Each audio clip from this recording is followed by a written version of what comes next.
Prosecutor Regina Cole approached and inquired, "Mr. Jordan, were you in the vicinity of Michigan Avenue near the Chicago Stadium on the night of October 15th, 1986?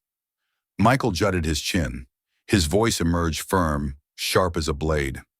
Number I was never present there on that specific night. The silence in the courtroom was deafening. Michael Jordan, the man who had brought the entire world to a halt to watch his games, now sat on the witness stand, his expression taut. Regina did not avert her gaze. The court remained in a deathly suspense. "Are you absolutely certain of that information?" "I am. I saw nothing. I witnessed no crime whatsoever." Michael's words reverberated through the chamber like stones cast into a deep well. But Regina smiled, a smile laden with secrets too weighty to be disregarded. "Mr. Jordan, I will show you a photograph. It was captured precisely on the night you assert you were not present." The prosecutor held up an enlarged photograph. The paper gleamed under the cold courtroom lights. Michael furrowed his brow, but his expression shifted dramatically upon seeing the image. There, clear as day, Michael Jordan appeared in the background of a scene that would forever alter his life. He was autographing jerseys for some fans. But what mattered was not him.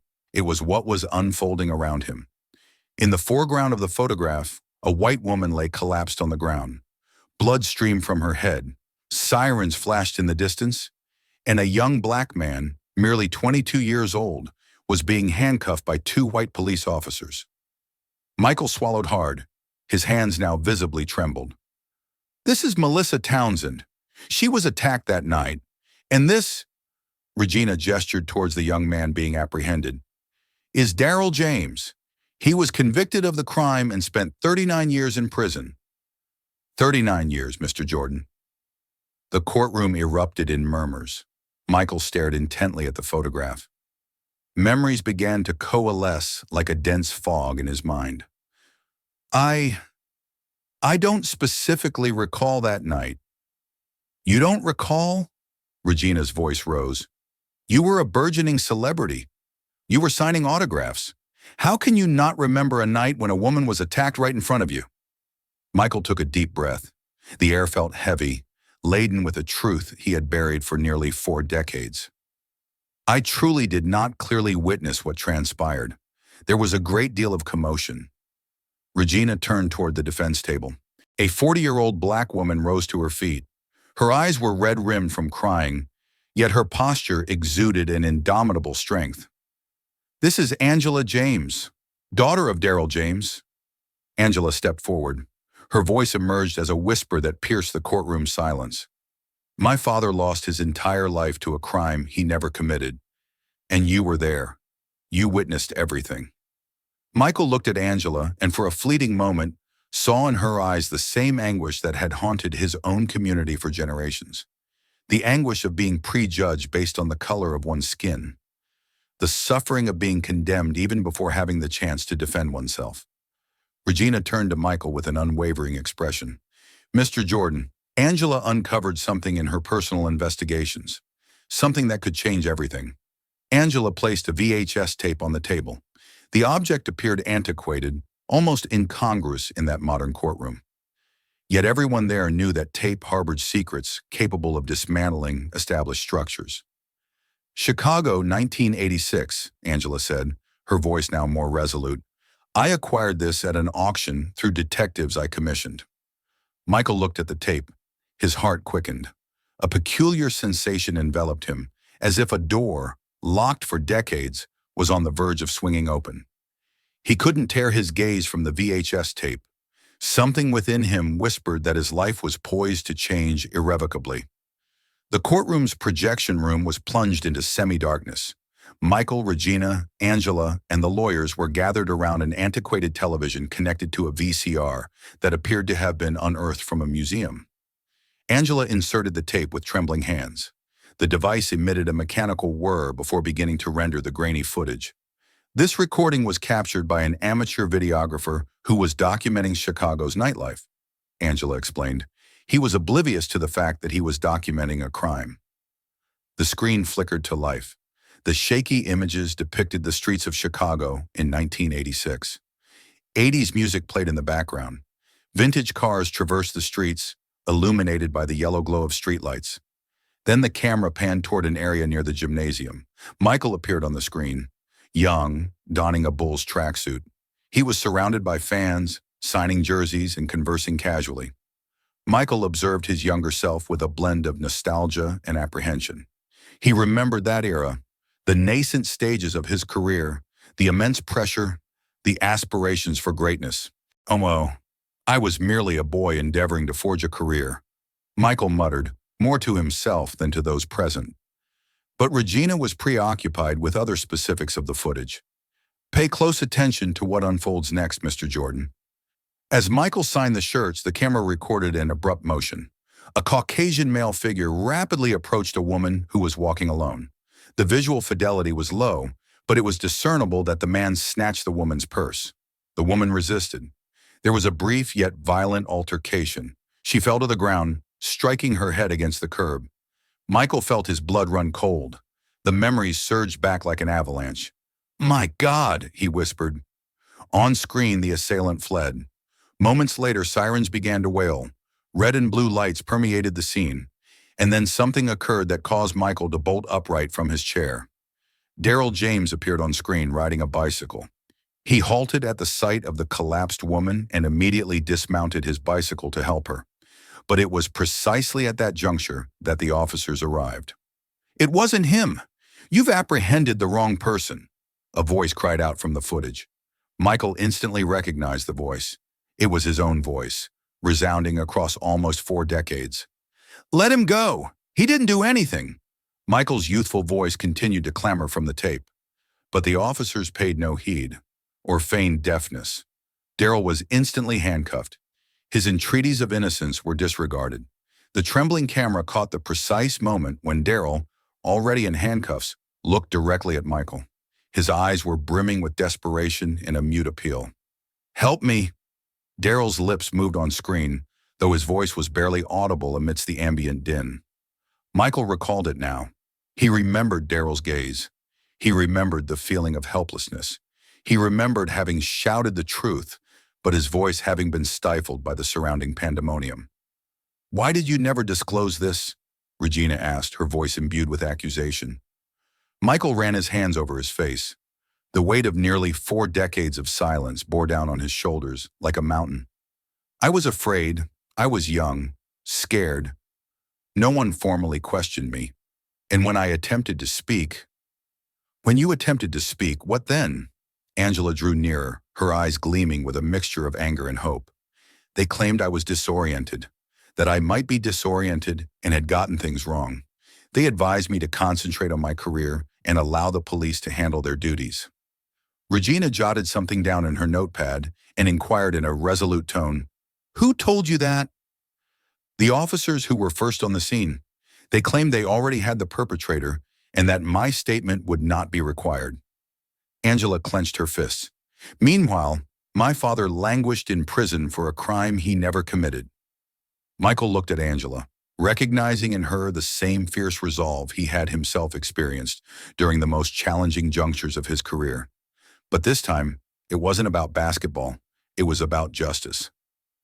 "I'm so sorry," Michael uttered, his voice fractured. "I truly am."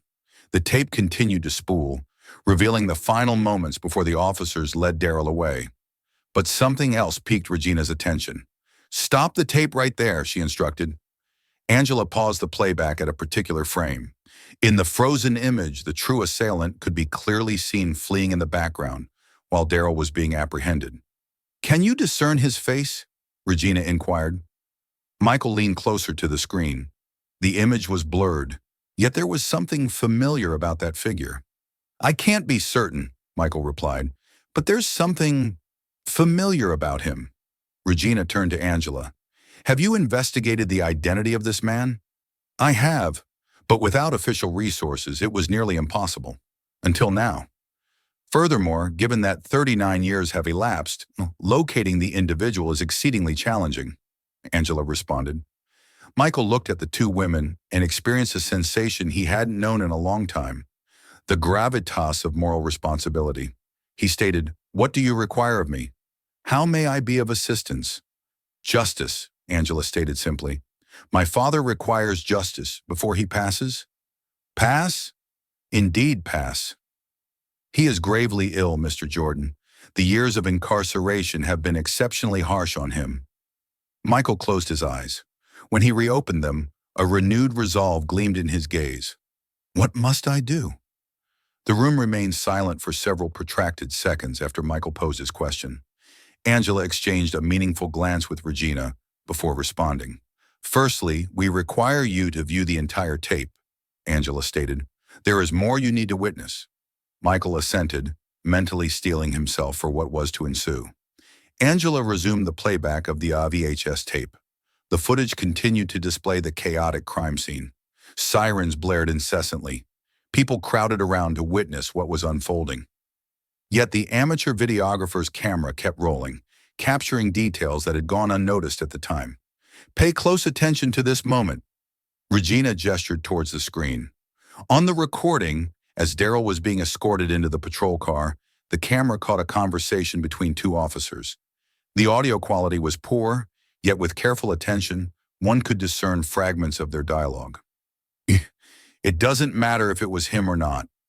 One of the officers' voices was indistinct, yet the words were sufficiently clear. We already have our suspect, the other officer responded. A chill permeated Michael's spine. Those words corroborated his gravest suspicions concerning that night. The footage rolled on, and something even more disturbing was unveiled. The camera captured the precise moment when the same officer who had apprehended Daryl approached a witness, an elderly woman who had observed the entire incident. You didn't witness anything, understood? It was all very disorienting, exceedingly dark. The officer informed the woman. The elderly woman attempted to protest, but the officer persisted. You cannot be certain of what you perceived. The young man we apprehended was at the scene at the opportune moment. That is what holds significance. Michael observed the unfolding scene with mounting horror. He was witnessing a deliberate manipulation of witnesses, a judicial travesty unfolding directly before his gaze. This is utterly reprehensible, Michael murmured. This is precisely what my father endured, Angela stated, her voice laden with bitterness. Not merely casual racism, but an active conspiracy orchestrated to ensure his conviction. The tape continued to unveil further evidence of corruption. In a particularly disquieting moment, the camera captured the same officer conversing with his partner. This needs to be resolved swiftly. The press is scrutinizing, and the black youth fits the profile perfectly. He already has a record. He's been apprehended previously for petty larceny. Michael rose abruptly, unable to continue observing. How was this even conceivable? How was this not challenged at the time? Regina deactivated the playback device and turned to Michael. Because it was 1986, Mr. Jordan. Because Daryl was a young black man within a system that had already predetermined his culpability prior to any investigation. And because the sole individuals who could have affected change, such as yourself, were either silenced or disregarded, Angela approached Michael and said, My father was incarcerated for nearly 40 years because the entire system conspired against him. But now we have proof of all of it. Regina closed her notepad. With this recording and your testimony, Mr. Jordan, we can finally secure justice. But it will require courage on your part. Michael gazed at the screen, where the image had frozen on the moment he, a young man, had retreated, defeated, from the intimidating officer. What kind of courage? The courage to confront the repercussions of decades of silence. The courage to help liberate an innocent man. Michael took a deep breath. For the first time in decades, he felt he was on the verge of making the right decision. I'll proceed immediately. Angela smiled for the first time since their encounter. First, you need to meet my father. The following day, they drove to the Illinois State Penitentiary. The facility was a sprawling gray complex, scarring the landscape like a permanent blemish. Michael Jordan had never imagined he would set foot in such a place. Angela walked beside him through the cold, echoing corridors. Every step resonated like a stark reminder of lost time, of squandered opportunities to do the right thing. How is he? Michael asked, breaking the oppressive silence. Physically, he's debilitated. The years here have been harsh. He developed diabetes and cardiac issues, But mentally, Angela paused. He never lost hope that the truth would come to light. They arrived at the visitation room, a sterile space furnished with metal tables and uncomfortable chairs. Guards discreetly observed their every movement. Then Michael saw Daryl James. The man who entered the room bore little resemblance to the vibrant young man captured on the VHS tape. Daryl now had completely white hair, deep wrinkles etched his face, and he walked with difficulty, leaning on a cane. But his eyes still gleamed with the same determination Michael had witnessed that terrible night in 1986. Daryl slowly took the seat opposite Michael. For long seconds, the two men regarded each other in silence, each bearing the weight of nearly 4 decades of shared injustice. "So you're Michael Jordan," Daryl finally said, his voice hoarse yet firm. "My daughter told me about you." "Mr. James, Michael began, but Daryl raised a hand. "Let me speak first," Daryl said. "I spent 39 years thinking about that night. 39 years replaying every second in my mind." Michael nodded, bracing himself to hear words he knew would haunt him forever. "I remember you yelling at the officers," Daryl continued. "It wasn't him. You've got the wrong guy." "You yelled that repeatedly." The words hit Michael like punches to the gut. "Why didn't you press the issue?" Daryl asked with no anger in his voice, only painful curiosity. Michael took a deep breath before responding. "Because I was young and scared and fear got the better of me. The officers intimidated me. They told me I'd do better to focus on my career and let them do their job." "And you believed them, even though you knew they were wrong?" Michael closed his eyes. "Yes, and that has haunted me every day since." Daryl leaned forward, resting his elbows on the table. "Do you know what's most painful, Michael? It's not having been unjustly imprisoned. It's not losing nearly 40 years of my life. It's knowing that the truth was right there, on the tip of your tongue, and yet you chose to remain silent." Daryl's words carried no malice, yet their unvarnished truth was more devastating than any accusation. "How did you manage to endure all these years, knowing you were innocent?" Michael inquired. Daryl smiled for the first time, a somber but genuine smile. "Because I knew that one day the truth would come to light. Because I knew my daughter wouldn't give up on me." Angela, who had remained silent, finally spoke. "Dad always said the truth would emerge." Michael looked at Angela, then at Daryl. "What do you both want from me now?" Daryl leaned back in his chair. "We want you to do what you should have done 39 years ago. We want you to tell the truth. But not just in the courts," Angela added. "We want you to speak publicly, to use your influence to show the world what happened." Michael considered their words. His career, his reputation, his public image, everything could be jeopardized by this revelation. "What if it destroys everything I've built?" Daryl laughed, a bitter sound that echoed through the room. "Michael, they already destroyed everything I built. My youth, my career, my family, my life. The only difference is that you can still do something about it." Michael felt tears welling in his eyes. "I had no idea that a decision made when I was 23 could have such devastating consequences." "All our decisions have consequences," Daryl stated. "The question is whether we are willing to take responsibility for them." Angela leaned forward. "Mr. Jordan, we are not asking you to destroy yourself. We are asking you to be courageous in the same way you were courageous on the court." Michael looked at the two of them. Father and daughter, united by an unyielding quest for justice, united by a strength that not even decades of injustice had managed to break. "If I do this, if I tell everything publicly, will it truly help?" "It will help my father get out of here," Angela said, "and it will help you live in peace with yourself." Daryl extended his hand across the table. "Michael, I've spent almost 40 years forgiving you. Now it's time for you to forgive yourself." Michael looked at the outstretched hand, a hand that had remained steadfast through decades of injustice, a hand that offered forgiveness when he wasn't even sure he deserved it. He extended his own hand and clasped Daryl's. "I'll do it," Michael said. "I'll tell the truth. All of it."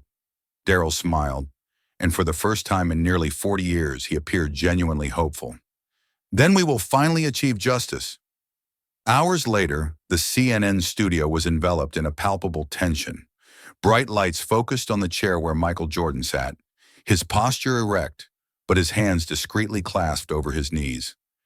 Decades of experience in the public eye had not prepared him for this moment. The anchor, Sarah Chen, reviewed her notes one last time before looking directly into the main camera.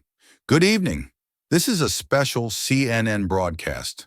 I'm here with Michael Jordan, who requested this time on national television to make an extraordinary statement regarding a 1986 criminal case.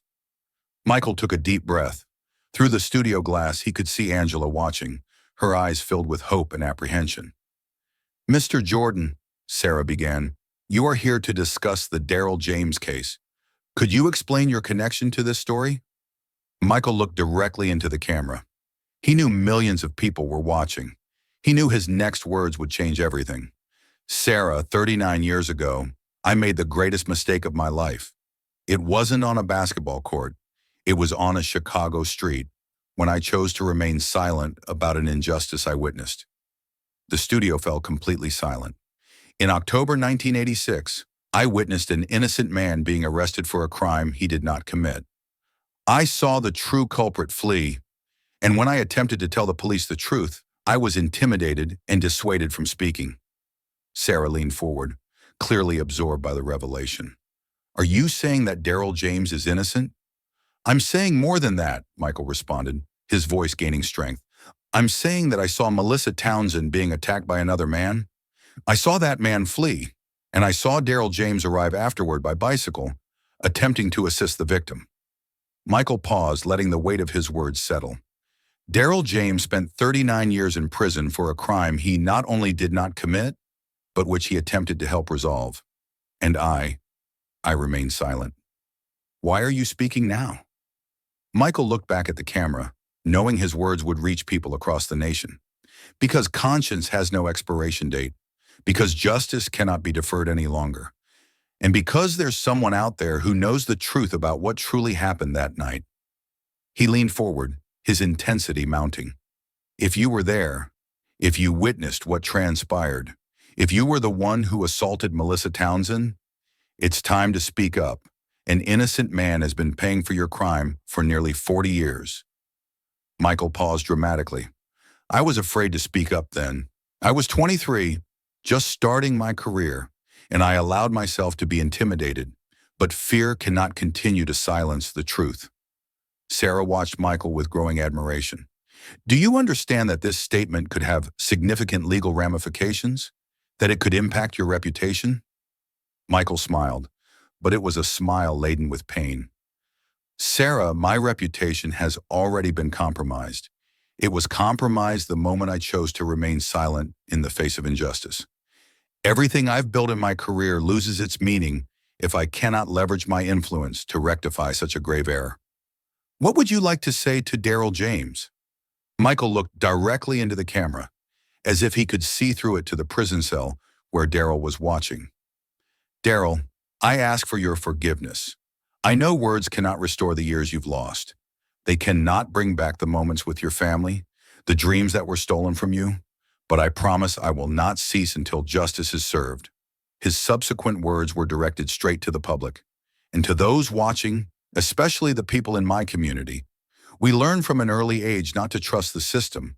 We learn that it's perilous to get involved, that it's better to keep one's head down.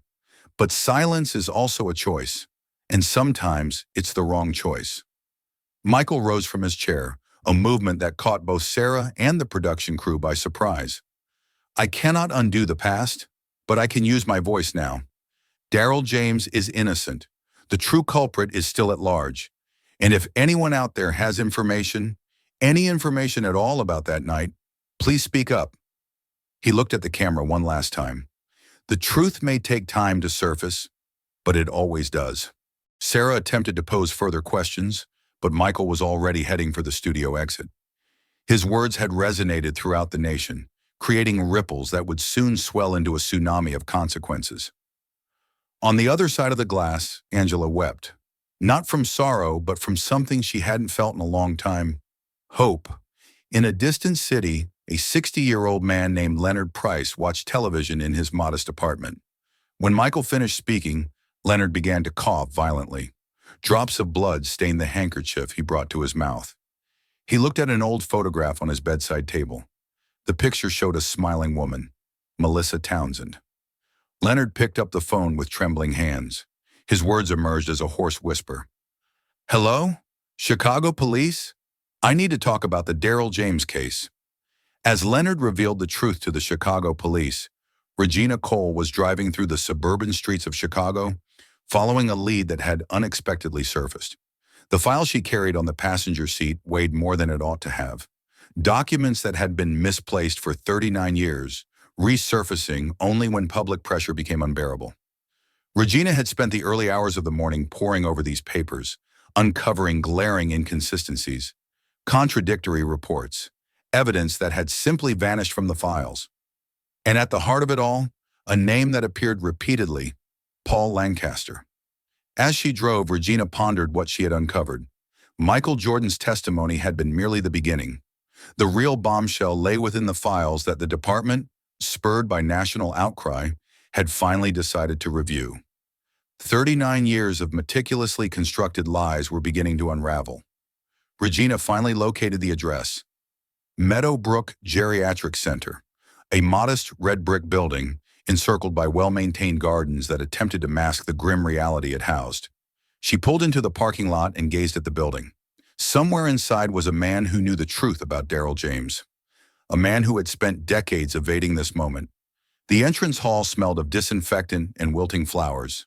Elderly residents in wheelchairs watched the TV with glazed eyes, some asleep, others murmuring to themselves. The receptionist, a kind, middle-aged woman whose smile didn't reach her eyes, greeted her. "May I help you?" "I'm Detective Regina Cole from the Special Racial Justice Division. I need to speak with Paul Lancaster about an old case." The receptionist's smile vanished instantly. She glanced around nervously, as if Lancaster's very name were a dangerous secret. He rarely receives visitors. In fact, you're the first person to come see him in over a year." Regina felt a pang of sadness. 40 years in law enforcement, and the man was dying alone, abandoned even by his own family. "He's been talking about an old case lately," the receptionist continued, lowering her voice. "Ever since he saw that famous basketball player on television, he hasn't been able to sleep properly. He paces the corridors in the early hours, muttering things." Regina felt her heart quicken. "What kind of things?" "He keeps repeating a name, Daryl something, and he keeps asking for forgiveness. Sometimes he cries. The nurses say he wakes up screaming." The receptionist leaned in closer. "Between you and me, he seems to be carrying a terrible secret, something that's killing him from the inside."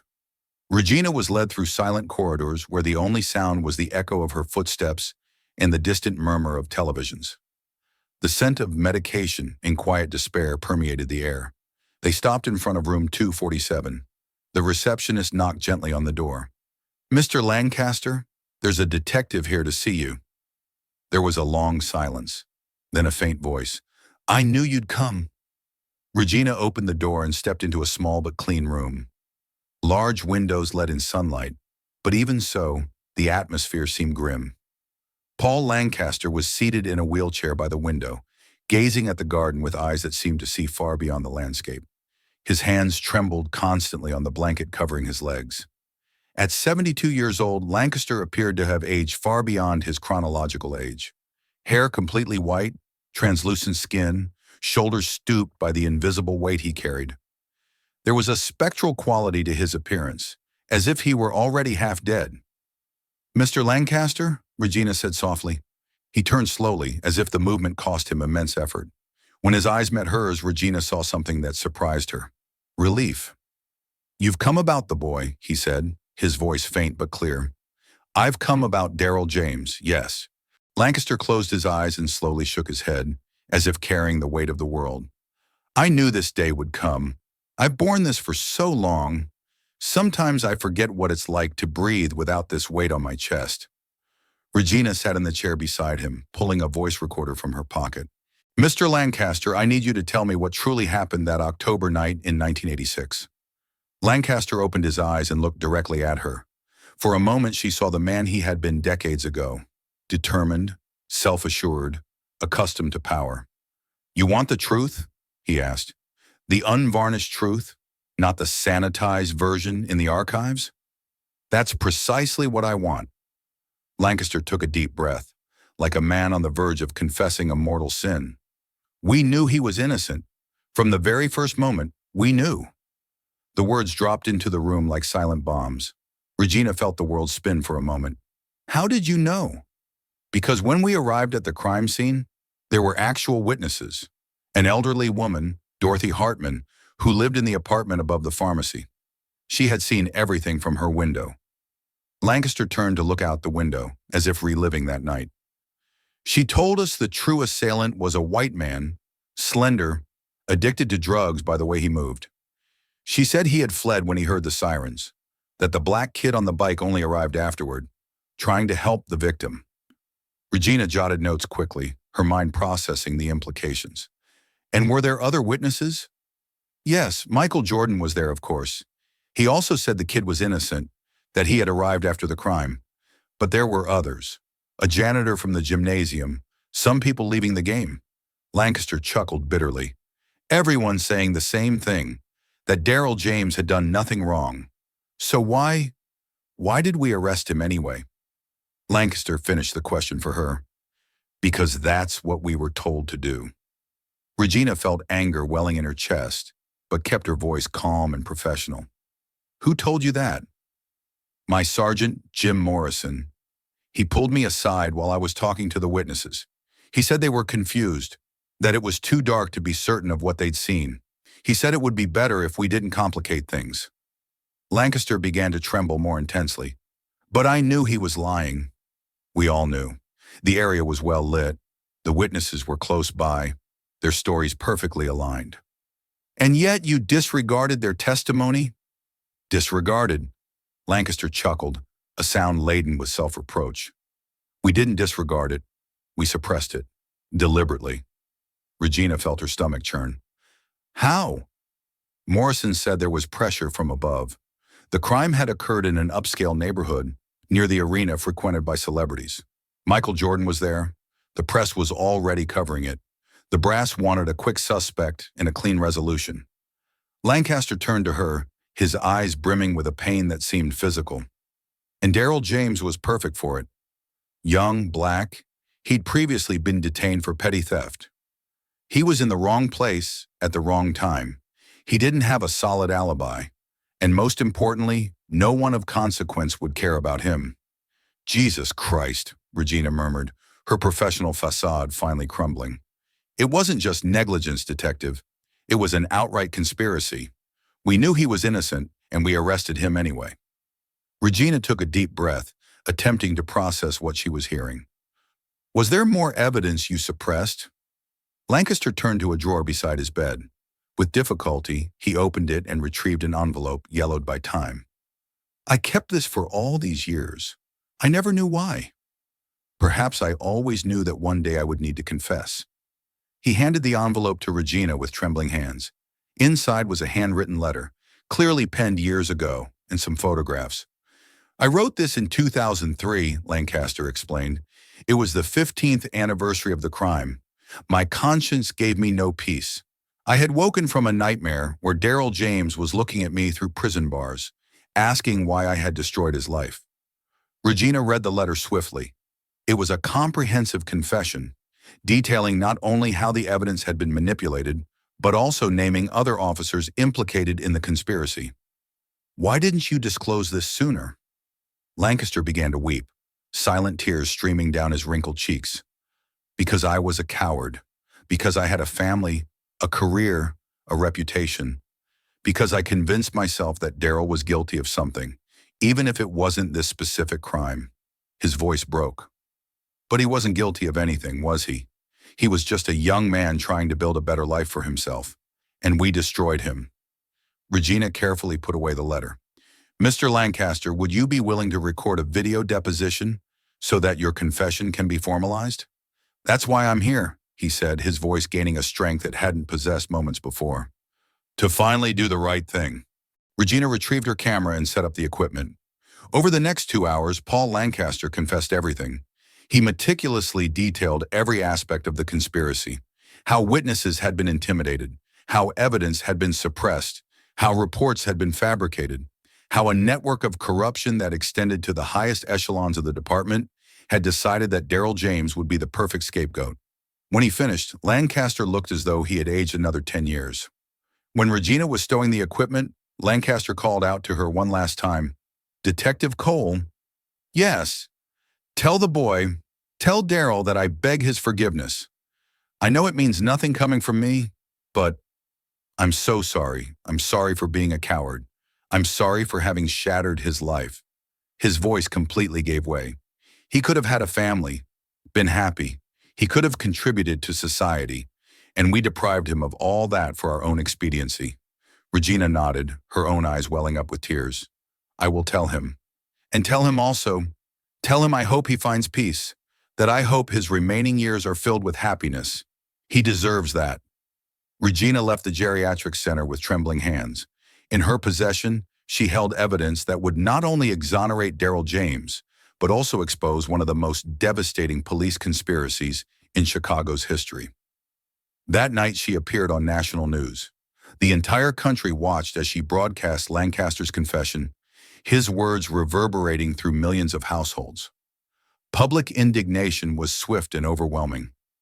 Protests began to erupt outside the Chicago courthouse. The hashtag number sign Justice for Daryl went viral in a matter of hours. And in a modest apartment across the city, Leonard Price turned off the television and made a decision that would change everything. He knew he needed to surrender. November dawn arrived frigid in Chicago, but inside Leonard Price's apartment, the biting cold was of a different kind. He sat on the edge of his bed, gazing at the television that still displayed the images from the previous night. Paul Lancaster's face filled the screen.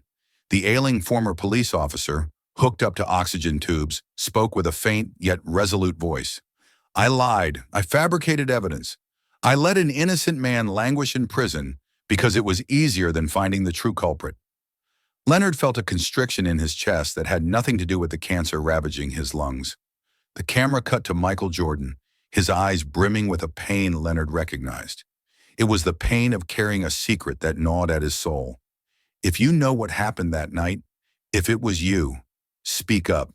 I was afraid, but fear cannot perpetually suppress the truth." Leonard turned off the television with trembling hands. The silence in the apartment was deafening, interrupted only by the sound of his labored breathing. 39 years. 39 years bearing this burden. 39 years waking each morning, and in the initial moments of consciousness, recalling that an innocent man was paying for his crime. 39 years endeavoring to convince himself that it wasn't his fault the police had apprehended the wrong person. But now, witnessing Lancaster on his deathbed, seeking redemption, seeing Jordan grappling with his own conscience, Leonard could no longer evade the truth. He rose slowly, each movement a battle against the pain radiating through his skeletal frame. He walked to the bathroom mirror and regarded his reflection. The man staring back at him was a specter. Jaundiced skin, sunken eyes, thinning hair. The cancer had consumed everything save for his guilt. "Melissa," he whispered to the mirror, "I am so sorry." The young woman's image returned to his mind with cruel clarity. Blonde hair, a gentle smile, 29 years old, an entire life ahead of her. And he had stripped all of it away in a moment of desperation and madness. Leonard dressed slowly. Each garment seemed to weigh tons. When he finished, he cast one last glance around the apartment that had served as his private prison for decades.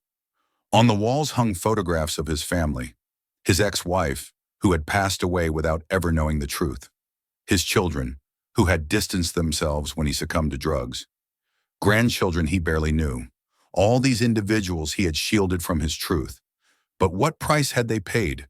What price had Daryl James paid? He picked up his car keys with trembling fingers and drove towards the courthouse. The Chicago courthouse had never witnessed such a commotion. From the early hours of the morning, hundreds of people thronged outside.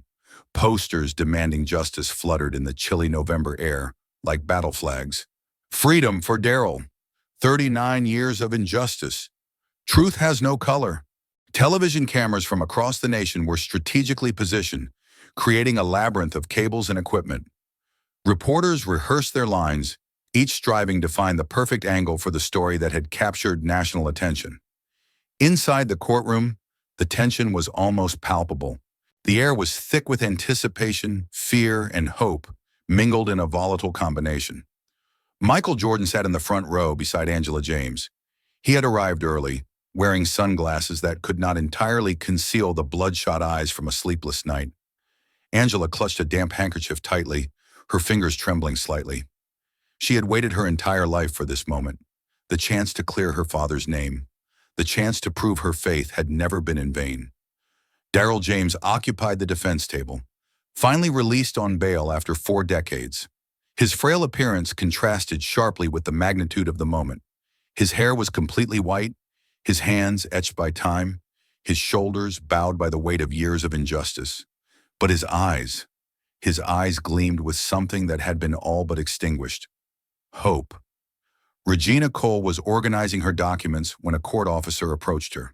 She had slept only 2 hours, having spent the night poring over every detail of the case, bracing herself for what could be the most pivotal moment of her career. "Detective Cole, there's a man outside who insists on speaking with you. He says he has crucial information regarding the case." Regina frowned. At this stage of the proceedings, any new information could be either a boon or a hindrance. What kind of information? He wouldn't say. He just kept repeating that he watched Lancaster and Jordan's statements and that he needs to speak before it's too late.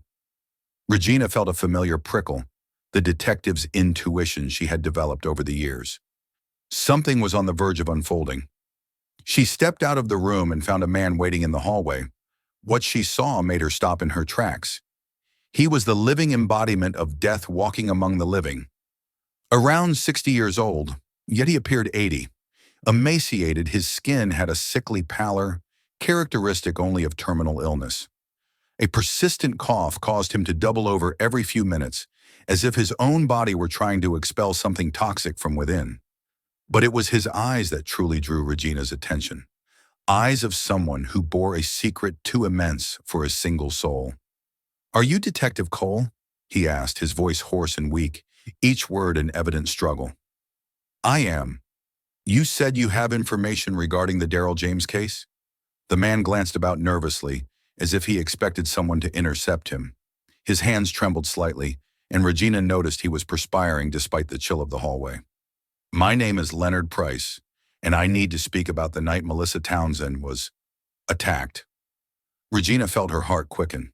There was something about the way he uttered "attacked," as if the word were a blade slicing his own throat. "Were you a witness, sir?" Leonard shook his head slowly, as if bearing the weight of the world on his shoulders.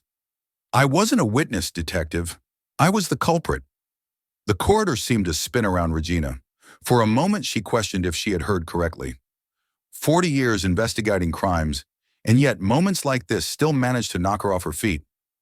"Are you saying that—" Leonard met her gaze directly, and Regina discerned something that unnerved her. Relief.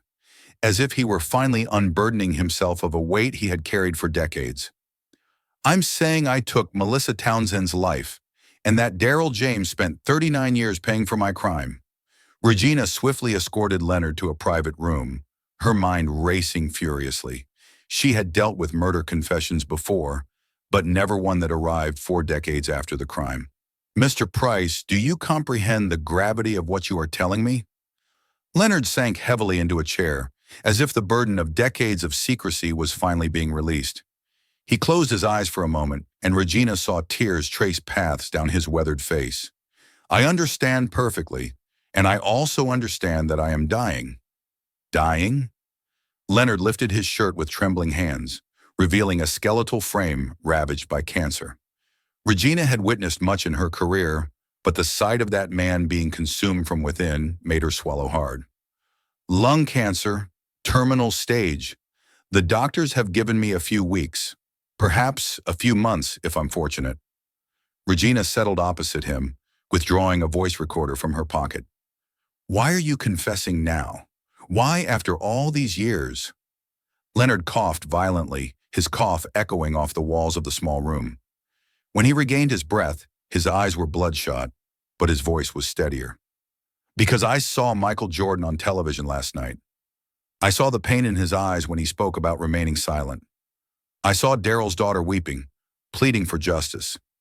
He paused, gathering strength to continue. And I thought about what it would be like if it were my daughter pleading for justice for me. If it were I in prison for a crime I didn't commit, and my daughter spent her entire life fighting to prove my innocence. Regina observed Leonard intently. There was an unmistakable authenticity to his pain, something that could not be feigned.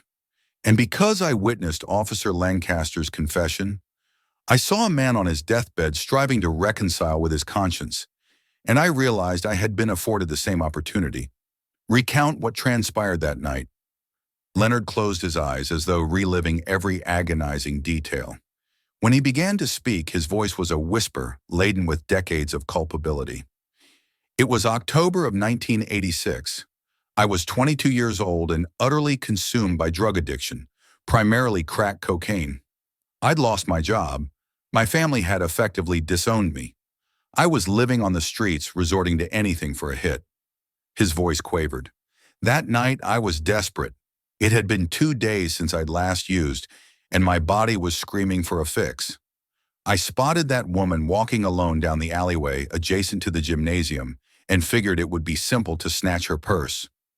Regina meticulously noted every word, her seasoned detective's intuition signaling that she was, indeed, hearing the truth. What transpired when you accosted her? Leonard began to weep. She defied my expectations. Most individuals in such neighborhoods, when confronted with a threat, simply surrender what you demand. But Melissa, she resisted. He scrubbed his face with the back of his hand. She screamed. She attempted to resist. She pleaded that she needed the money to assist her parents. A knot tightened in Regina's throat. Even after all these years, even confronting daily criminality, narratives such as this still resonated deeply with her. I was seized by panic. I didn't want her screaming. I didn't want to draw any notice.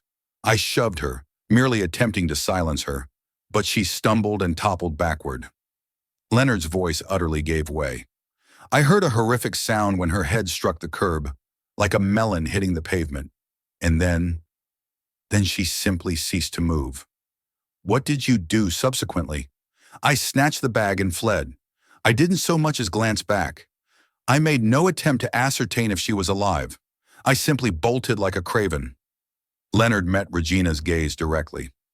When I reached my bolt hole, I opened the bag. It contained a mere $23.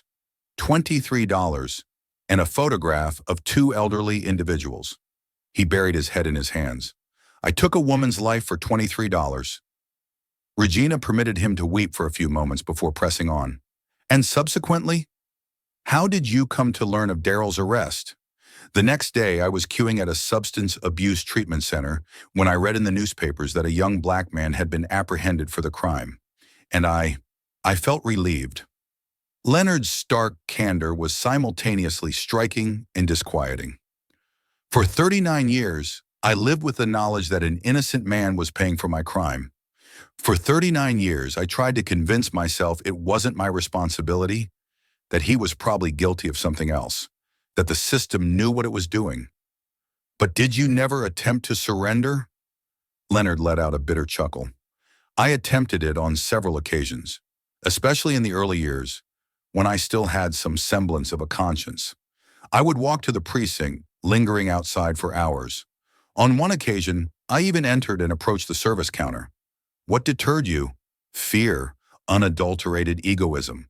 I had successfully overcome my addiction, secured employment, and married. I had a life, and I convinced myself that confessing would not resurrect Melissa, but would irrevocably dismantle the life I had painstakingly constructed. Leonard looked directly at Regina. But now I have nothing left to lose. My wife died 5 years ago. My adult children barely speak to me. And I'm dying anyway. He leaned forward. And Daryl James, he deserves to live out his final years in freedom. He deserves for his daughter to know that her faith was never in vain. Regina finished jotting down the preliminary confession, her hands trembling slightly. Mr. Price, would you be willing to formally confess before the court? Leonard nodded without hesitation. That's why I came here. That's what I finally found the courage for. The moment of truth had arrived. 30 minutes later, Leonard Price was walking through the courthouse corridors, escorted by Regina Cole and two officers. Every step was a struggle against the physical and emotional pain he carried. When the double doors of the courtroom opened, the murmur of the crowd ceased instantly. All eyes turned to the frail man heading toward the center of the room. Michael Jordan felt a shiver run down his spine. There was something about that man, something familiar yet unsettling. Angela clutched her father's arm, her eyes fixed on the stranger who had appeared out of nowhere. Darrell James watched Leonard approach, and for a moment their eyes met. 39 years separated that moment from the night that had changed their lives forever. But somehow Darrell felt he knew those eyes. The judge, clearly surprised by the unexpected development, gavelled for order. The court recognizes Leonard Price, who has requested to make a statement relevant to the case at hand. Leonard approached the microphone with faltering steps. His legs trembled, and for a moment it seemed he might collapse. But then he found strength from somewhere deep within himself. When he spoke, his voice was amplified throughout the courtroom, but also broadcast live to millions across the country who had been following the case. My name is Leonard Price. I am 62 years old and I am dying of cancer. He paused, breathing with difficulty. The silence in the room was absolute. I came here today to confess that I am responsible for the death of Melissa Townsend in October of 1986. The courtroom erupted, cries of shock, exclamations of disbelief, the sound of people rising from their seats. The judge pounded his gavel repeatedly, his voice struggling to be heard above the chaos. Order! Order in the court! Leonard waited for silence to return, his hands gripping the podium as if it were the only thing keeping him upright. Darrell James is completely innocent, he continued, his voice gaining strength despite his physical condition. He never did anything but try to help an injured woman, and because of my cowardice, he lost almost his entire adult life in prison.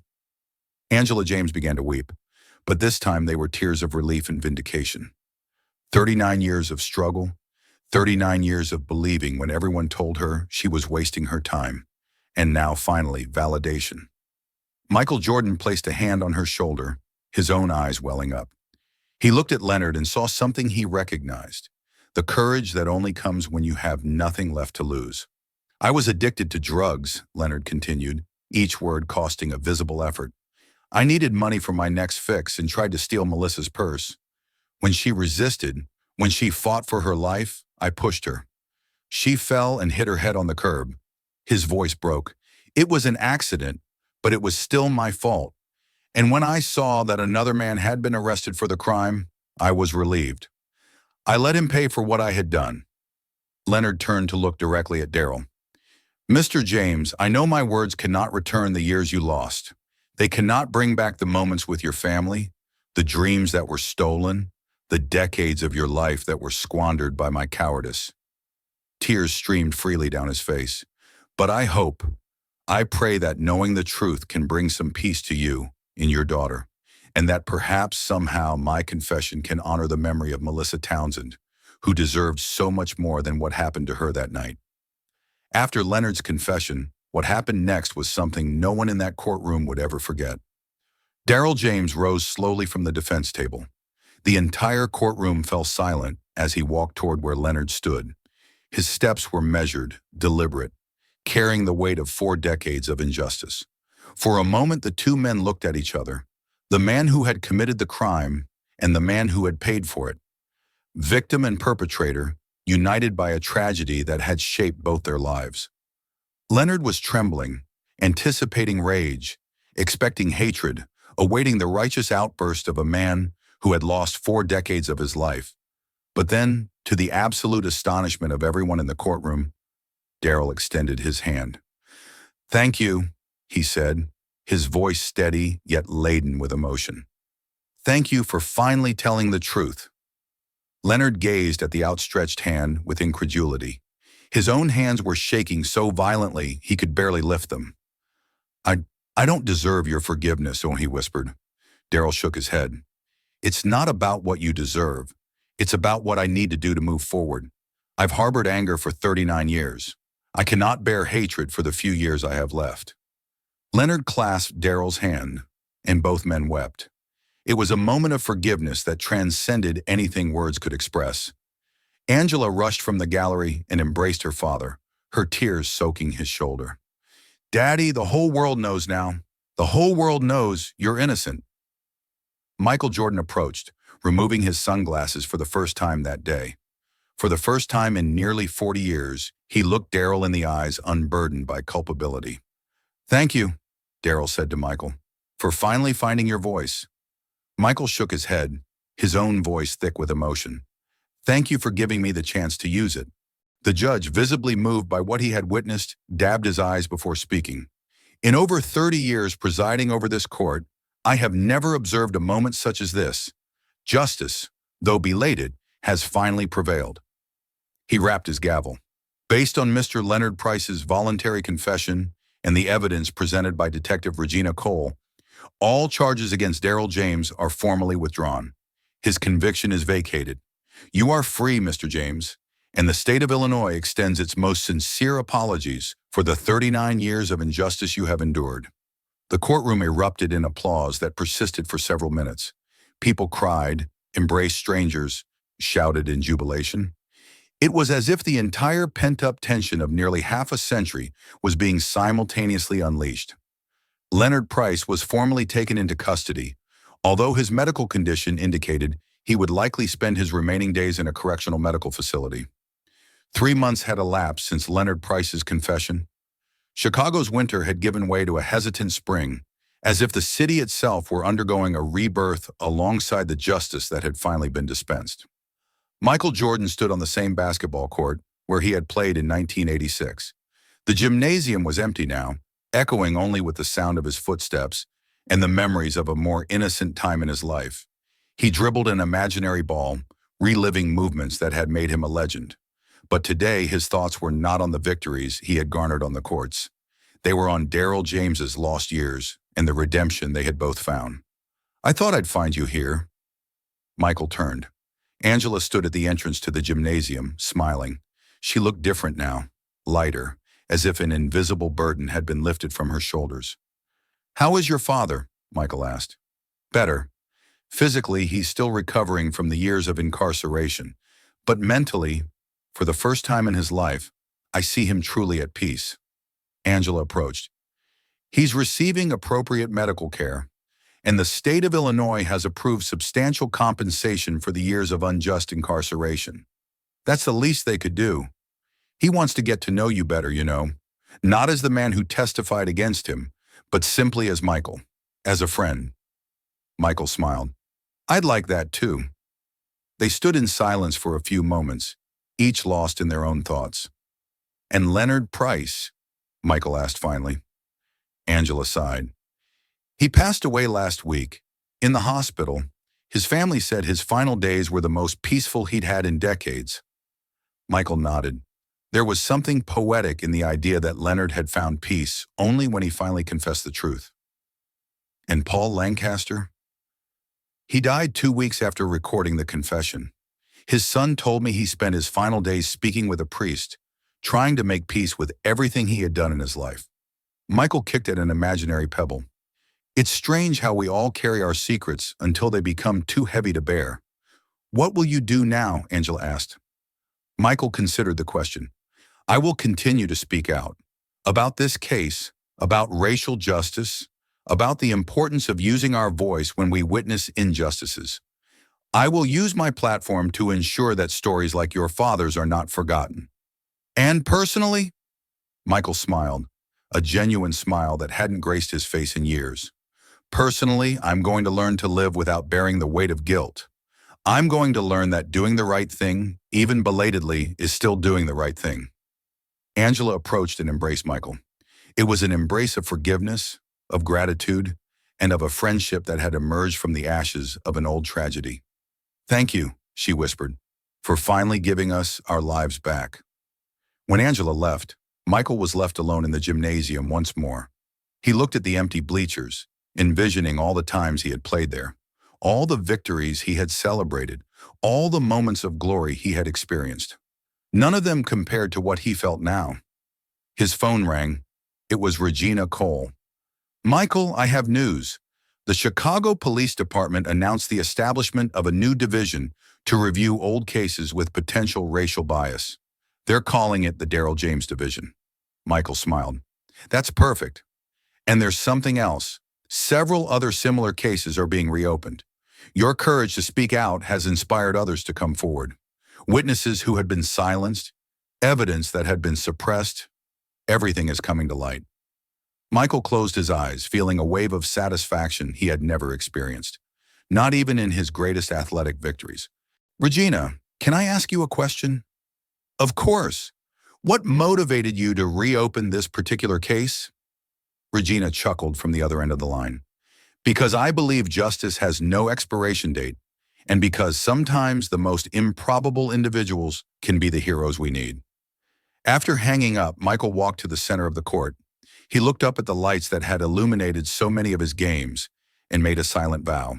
He would never again remain silent in the face of injustice. He would never again allow fear to deter him from doing the right thing, and he would never again underestimate the power of a single voice to change the world. He picked up his jacket and walked toward the exit, but before leaving, he turned one last time to gaze at the court. "Sometimes the truth takes time to surface," he said to the empty gymnasium, "but it always resurfaces." 6 months later, Michael Jordan established the Daryl James Foundation, dedicated to assisting wrongfully convicted individuals in obtaining adequate legal representation. Angela James became the foundation's executive director. Daryl James, at the age of 62, began working as a counselor for at-risk youth, leveraging his experience to demonstrate that redemption is always attainable. The case evolved into a landmark in the struggle for racial justice in the United States. And Michael Jordan, already renowned for his prowess on the court, discovered that his greatest triumph had transpired far from the glare of sports media. The narrative of three men, one who perpetrated a crime, one who bore its consequences, and one who bore witness to it all, became a potent reminder that silence, too, is a choice, and that at times finding one's voice is the most courageous act one can undertake. Justice may be protracted, but upon its eventual arrival, it transforms not only those directly implicated, but the entire surrounding society. If this narrative resonated with you, subscribe to the channel for more accounts illustrating how one individual's courage can reshape the entire world.